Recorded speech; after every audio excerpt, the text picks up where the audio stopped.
Ni l'Union européenne, ni les États-Unis, ni les monarchies arabes sunnites, ni bien sûr Israël, ne veulent d'un Iran doté d'un arsenal nucléaire militaire. Dit autrement, personne ne veut que l'Iran ait la bombe. L'option diplomatique est tentée depuis plusieurs années, mais l'option militaire ne peut plus être éludée. Donc aujourd'hui, je vais vous décrire la simulation d'une attaque en m'appuyant sur les études qui ont été faites en 2009 par deux chercheurs, Toukan et Kordsman du CSAS à Washington, et par le français Sami Cohen du CERI au CNRS. Voici une carte de la région du Moyen-Orient. 1600 km séparent Israël de l'Iran. On sait que l'État d'Israël est doté de l'arme nucléaire depuis plusieurs années, avec pour politique de ne pas confirmer ni nier cette capacité militaire. Israël complète sa volonté de dissuader de toute attaque par ce qu'on appelle la doctrine Begin, à savoir interdire à tout autre État de la région de devenir lui aussi détenteur de l'arme nucléaire. C'est pour cela que l'aviation israélienne a bombardé l'Irak en juin 1981 pour détruire le réacteur nucléaire de Zirak et retarder ainsi considérablement le programme nucléaire irakien, qui d'ailleurs n'a jamais vu le jour. Et bombarder la Syrie en septembre 2007 pour détruire le réacteur nucléaire syrien de Deir ez-Zor. Donc, qu'en est-il de la réflexion concernant le cas iranien? Depuis le temps que les tergiversations durent et que l'Iran parvient à gagner du temps, tout en poursuivant son programme nucléaire, certains stratèges israéliens et américains plaident pour des frappes préventives avant que l'Iran ne franchisse le seuil nucléaire militaire. Pour les Israéliens, la bombe iranienne serait prête avant 2012 et pour les experts de la CIA vers 2013 ou 2014. Or, il faut bien voir que nul n'osera plus attaquer l'Iran une fois que Téhéran sera doté de l'arme nucléaire. C'est d'ailleurs bien le but du régime iranien, sanctuariser son territoire. Alors les experts estiment qu'il faut donc frapper avant. Comment? En envoyant des avions opérer un bombardement loin de leur base, puis revenir ensuite. A priori, ça, on sait faire. Sauf qu'une telle attaque ne se justifie que si elle met fin au programme iranien ou au moins le retarde énormément.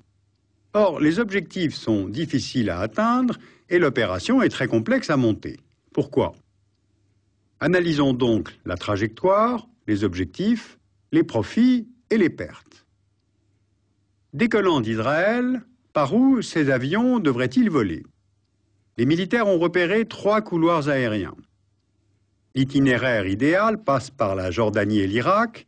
Il est central, il est plus court, mais pose des problèmes de relations diplomatiques avec la Jordanie, avec qui Israël a signé un traité de paix en 1994.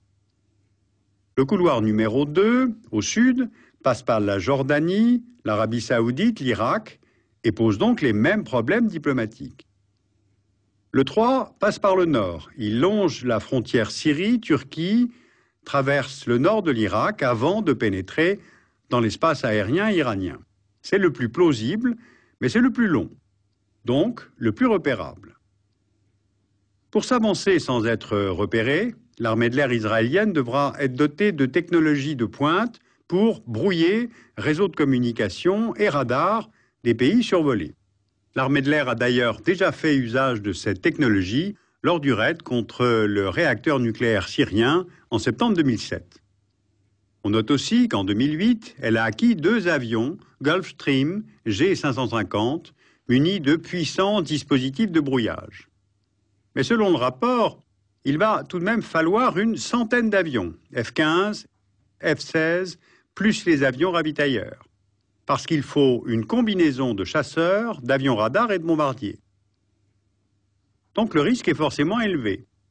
Le système iranien anti-aérien serait composé de toutes sortes de batteries de missiles sol-air, le Rapier, les missiles Hawk et Stinger américains, le Crotale français, et l'armée de l'air iranienne dispose aussi de 158 avions de combat, moins performants, mais pouvant intercepter l'aviation israélienne.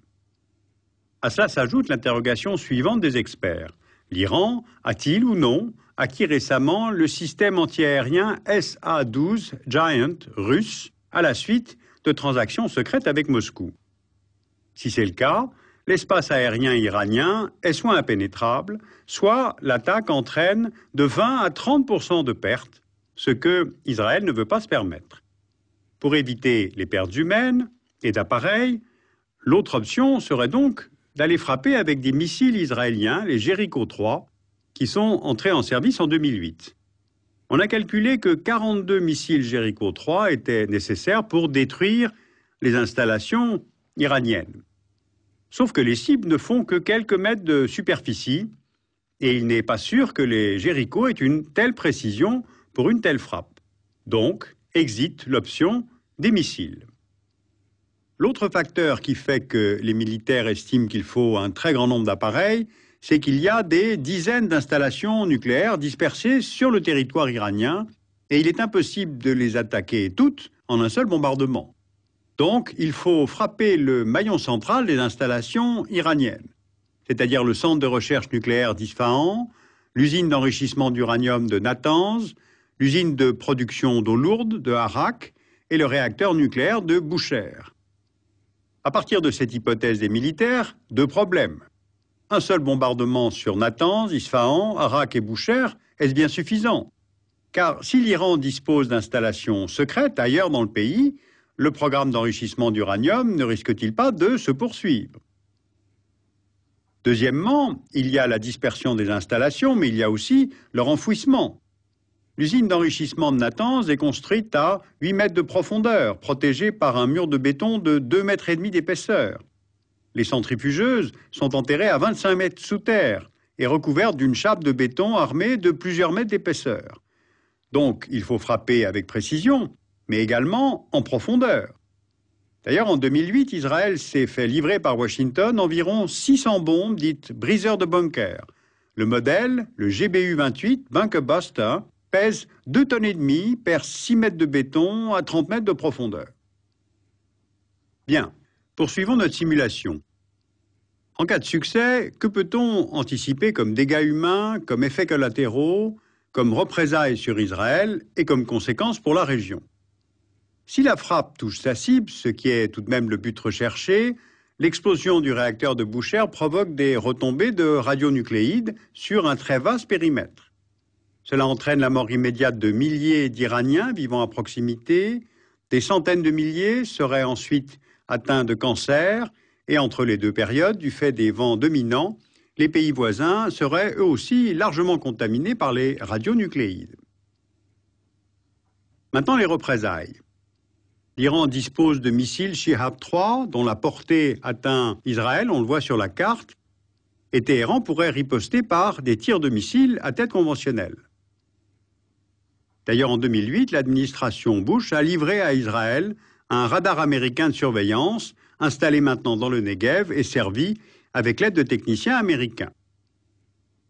Au sud du Liban, l'allié Hezbollah pourrait tirer des missiles Zelzal qui peuvent atteindre Tel Aviv. Et s'ils sont envoyés en grand nombre, l'état-major israélien confirme qu'il ne peut pas les intercepter tous. Or, depuis la guerre au Liban de juillet 2006, le Hezbollah a reconstitué son stock et disposerait de quelques 40 000 roquettes de diverses natures. À cela s'ajoutent les possibilités de passage de frontières par des kamikazes pour des attaques suicides sur le sol israélien. Et puis, Téhéran conserve aussi comme option le blocage du détroit d'Ormuz, aggravant ainsi la crise internationale, car c'est par ce détroit qu'est exporté environ 40% de la production pétrolière mondiale. Et puis enfin, et c'est là qu'est le paradoxe, un tel bombardement ne ferait que renforcer l'Iran dans sa décision de poursuivre son programme nucléaire, puis de se retirer du traité de non-prolifération. Voilà, une telle simulation permet de mesurer que l'opération est complexe à monter et son issue nullement garantie. On voit bien que les hypothèses se répondent les unes aux autres. La perte du monopole atomique pour Israël dans cette région reviendrait à un séisme pour tous les Israéliens. Or, Israël ayant toujours été adepte du zéro risque, l'état-major pourrait préférer quand même une attaque préventive. Vu son histoire, on peut comprendre que le peuple juif se crispe à toute idée de menace d'anéantissement. Les monarchies et les régimes arabes, ensuite, les sunnites, redoutent énormément que l'Iran franchisse ce cap. D'abord pour leur propre sécurité, et ensuite parce que cela entraînerait une prolifération dans le monde arabe lui-même.